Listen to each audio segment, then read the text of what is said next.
కర్ణాటక ఫలితాలు కావచ్చు, survey reports కావచ్చు, కాంగ్రెస్కి ఒక ధైర్యాన్ని తీసుకొచ్చాయని చెప్పాలి. కానీ లోక్సభ ఎన్నికలకు వచ్చేసరికి ఆ పార్టీపై తెలియని ఒక ప్రెషర్ బిల్డప్ అవుతోంది. ఎంతైనా అధికారంలో ఉంది కదా, బహుశా ఆ ఒత్తిడి అయి ఉండొచ్చు. పైగా సీఎం రేవంత్ రెడ్డికి ఇవి ది మోస్ట్ ప్రెస్టీజియస్ ఎలక్షన్స్. మరి సీఎం రేవంత్ దగ్గర స్పెషల్ స్ట్రాటజీ ఏదైనా ఉందా? బీఆర్ఎస్ బీజేపీని ఆయన ఫేస్ చేయగలరా? మా పులి బయటకు వస్తుందని బిడ్డ మా పులులు ఫోన్ పట్టుకొని సిద్ధంగా ఉన్నారు. ఇప్పుడు ఇంటర్వెల్ మాత్రమే, అసలు సినిమా ముందుంది. మీరు మేము కొట్టుకుంటూ కాదు, ముందు బీఆర్ఎస్ ను ఖతం చేద్దాం అనే మాట మాట్లాడుతున్నాడు. ఇక్కడ గుంపు మేస్త్రి గారు కూడా అదే మాట్లాడుతున్నారు. ఈ మూడు పార్టీలు కూడా ప్రజలను మోసం చేసేటువంటి పార్టీలే. Congress is set for a nearly clean sweep. మనం గట్టిగా ఎంపీలు గెలిస్తేనే కదా ఇవాళ వాళ్ళకు కూడా గుణపాఠం చెప్పొద్దా? గల్లీలో ఎవరున్నా సరే ఢిల్లీలో మాత్రం మోడీనే ఉండాలి. లోక్సభ ఎన్నికలపై సీరియస్ వర్కౌట్. అధికార పార్టీగా కాంగ్రెస్ పై తీవ్ర ఒత్తిడి. ఉనికి చూపకుంటే బీఆర్ఎస్ కు కష్టమే. ఎంపీ ఎన్నికలే బీజేపీకి ప్రత్యామ్నాయ మార్గం. నిజంగా ఇది అగ్ని పరీక్షే. అసెంబ్లీ ఎన్నికల్లో గెలిచిన వారికి, ఓడిన వారికి పెద్ద పరీక్ష పెట్టబోతున్నాయి లోక్సభ ఎలక్షన్స్. ఈ ఎన్నికల్లో గెలిచి నిలవడం ప్రతి పార్టీ ముందున్న టార్గెట్. ఇప్పుడు ఇందుకు ఎవరి కారణాలు వాళ్లకున్నాయి. చేతిలో అధికారం ఉండడంతో సహజంగానే కాంగ్రెస్ ను టార్గెట్ చేస్తారు.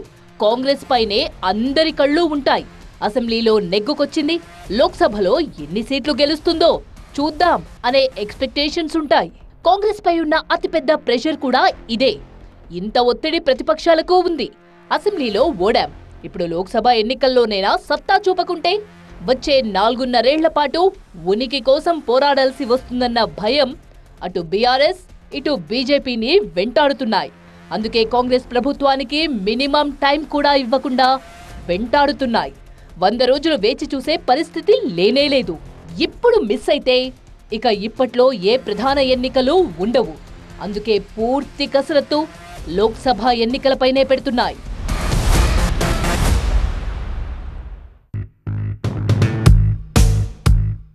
6 గ్యారంటీలు. ఇదే కాంగ్రెస్ చేతిలో ఉన్న ఆయుధం. విచిత్రంగా ప్రతిపక్షాల ఆయుధం కూడా ఆ 6 గ్యారంటీలే.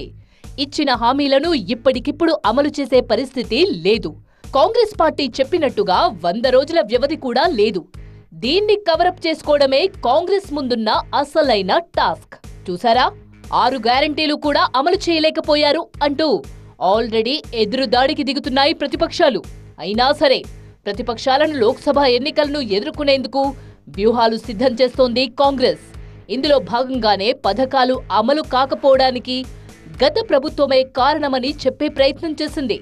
బీఆర్ఎస్ అవినీతి, ఆ ప్రభుత్వం చేసిన అప్పులను అసెంబ్లీ వేదికగా ఫోకస్ చేసింది. ప్రస్తుతం తెలంగాణ నుంచి లోక్సభలో కాంగ్రెస్ ప్రాతినిధ్యం 0. ఎంపీలుగా ఉన్నవాళ్లంతా అసెంబ్లీ ఎన్నికల్లో పోటీ చేసి మంత్రులయ్యారు. సో నంబర్ గేమ్ను మొదటి నుంచి మొదలు పెట్టాల్సిన పరిస్థితి కాంగ్రెస్ది. ఈసారి 14 ఎంపీ సీట్లు గెలవాలి అన్నది కాంగ్రెస్ పార్టీ పెట్టుకున్న టార్గెట్. అవసరమైతే ఇంకో సీటు పెంచుకోవాలే తప్ప 14కు ఒక్క సీటు కూడా తగ్గకూడదు అన్న ప్రణాళికలతో ఉంది. మొన్నటి అసెంబ్లీ ఎన్నికల్లో 9 లోక్సభ నియోజకవర్గాల్లో అత్యధిక ఓట్లు సాధించింది కాంగ్రెస్. సో ఖచ్చితంగా 14 ఎంపీ సీట్లు గెలవాల్సిందే అన్న లక్ష్యం పెట్టుకుంది. సెంటిమెంట్ ప్రకారం ఆదిలాబాద్ జిల్లా ఇంద్రవెల్లి నుంచి ప్రచారం మొదలు పెట్టబోతున్నారు సీఎం రేవంత్ రెడ్డి. ఇప్పటికే లోక్సభ ఎన్నికల ప్రచారానికి రూట్ మ్యాప్ కూడా సిద్ధం చేస్తున్నారు. గ్రేటర్ మినహా అన్ని జిల్లాల్లో కనీసం 5 అసెంబ్లీ నియోజకవర్గాల్లో ప్రచారం చేసేలా ప్రణాళిక రూపొందిస్తున్నారు. జీహెచ్ఎంసీ పరిధిలోని 1-2 బహిరంగ సభలు పెట్టాలనుకుంటున్నారు. పాలనలో ఎంత బిజీగా ఉన్నా సరే వారంలో 3 రోజులు పార్టీ ఎమ్మెల్యేలకు సమయం కేటాయించనున్నారు. సాయంత్రం 4 గంటల నుంచి 6 గంటల వరకు ప్రతి అసెంబ్లీ నియోజకవర్గానికి కావలసిన అభివృద్ధి పనుల కోసం 10 కోట్ల గ్రాంట్ ను విడుదల చేస్తున్నారు. 54 అసెంబ్లీ నియోజకవర్గాల్లో ఓడిపోయిన కాంగ్రెస్ అభ్యర్థులకు కూడా బాధ్యతలు అప్పగించారు సీఎం రేవంత్ రెడ్డి. జిల్లాల ఇన్ఛార్జీల మంత్రులు, డీసీసీ అధ్యక్షులతో సమన్వయం చేసుకుని లోక్సభ ఎన్నికల్లో చురుకైన పాత్ర పోషించాలని చెబుతున్నారు. మా పులి బయటకు వస్తుందని బిడ్డ మా పులులు ఫోన్ పట్టుకొని సిద్ధంగా ఉన్నారు. ఫోన్లేసి బోన్ల పెట్టి బొంద పెడతాం. మాట్లాడకపోతే పని నడిచేటట్టు లేదు. ఇప్పుడు ఇంటర్వెల్ మాత్రమే, అసలు సినిమా ముందుంది. ఇంటర్వెల్ అయిపోయింది. ఇంద్రవల్లి నుంచి ఇంటర్వెల్ తర్వాత మళ్ళీ కథ మొదలవుతుంది. ఎవరేందో తేలుతాం. పైగా కాంగ్రెస్ అధిష్టానం కూడా తెలంగాణపై చాలా ఆశలు పెట్టుకుంది. ఒక విధంగా రేవంత్ రెడ్డికి ఇది అతిపెద్ద సవాల్. అందుకే ఏ అవకాశాన్ని వదులుకోదలుచుకోలేదు. తెలంగాణలో మైనారిటీ ఓటర్లదే ప్రధాన బలం. గెలుపోటములను నిర్దేశించగలరు కాబట్టే వచ్చి రాగానే ఎంఐఎం పార్టీకి స్నేహహస్తం అందించారు. గ్రేటర్ పరిధిలో ఓట్లు రాబట్టాలంటే మజ్లిస్తో మైత్రి అవసరమని గ్రహించే ఆ దిశగా ప్రయత్నాలు మొదలుపెట్టారు సీఎం రేవంత్ రెడ్డి. అటు బీఆర్ఎస్ ఎమ్మెల్యేలు కూడా రేవంత్ రెడ్డిని మర్యాదపూర్వకంగా కలిసి వెళ్తున్నారు.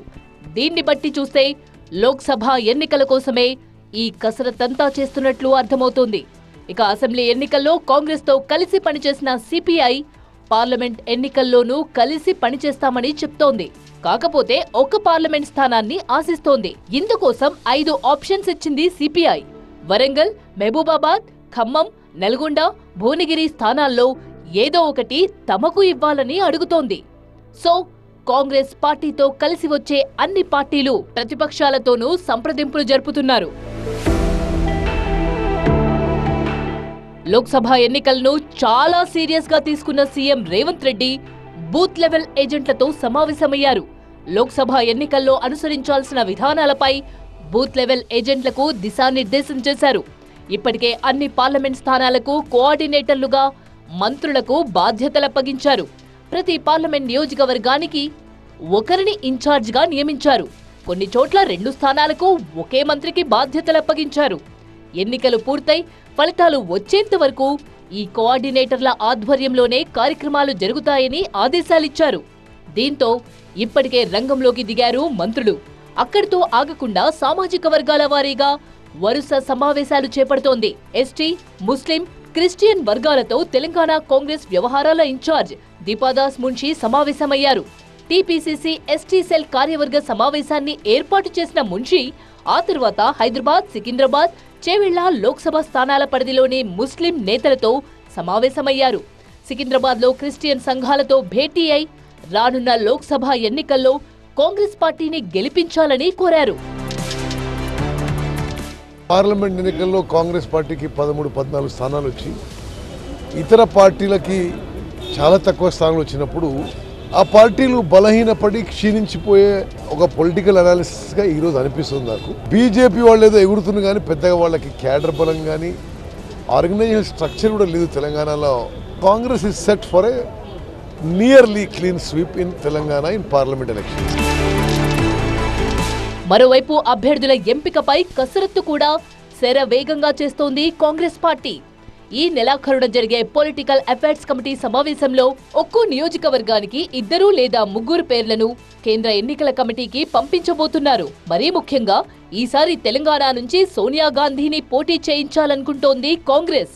సోనియా గానీ పోటీ చేస్తే ఆ ఇంపాక్ట్ తెలంగాణ వ్యాప్తంగా ఉంటుందని నమ్ముతోంది. ఇందుకోసం ఖమ్మం లోక్సభ స్థానాన్ని కూడా పరిశీలిస్తున్నట్టు చెబుతున్నారు.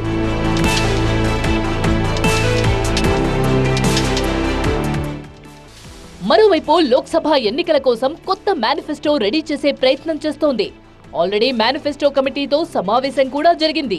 6 గ్యారంటీలు ప్రజల్లోకి బాగా వెళ్లడంతో అదే స్ఫూర్తితో ఈసారి విద్య, వైద్య రంగాలకు సంబంధించిన హామీలను మేనిఫెస్టోలో చేర్చాలని భావిస్తోంది.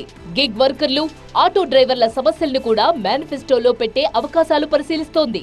ఓవరాల్ గా లోక్సభ ఎన్నికల కోసం కాంగ్రెస్ చేస్తున్న కసరత్తు మామూలుగా లేదు. టార్గెట్ 14 సాధించకపోతే ఊహించని ఇబ్బందులు వస్తాయనుకుంటున్న కాంగ్రెస్ చాలా పకడ్బందీగా లోక్సభ ఎన్నికలకు వెళ్తోంది.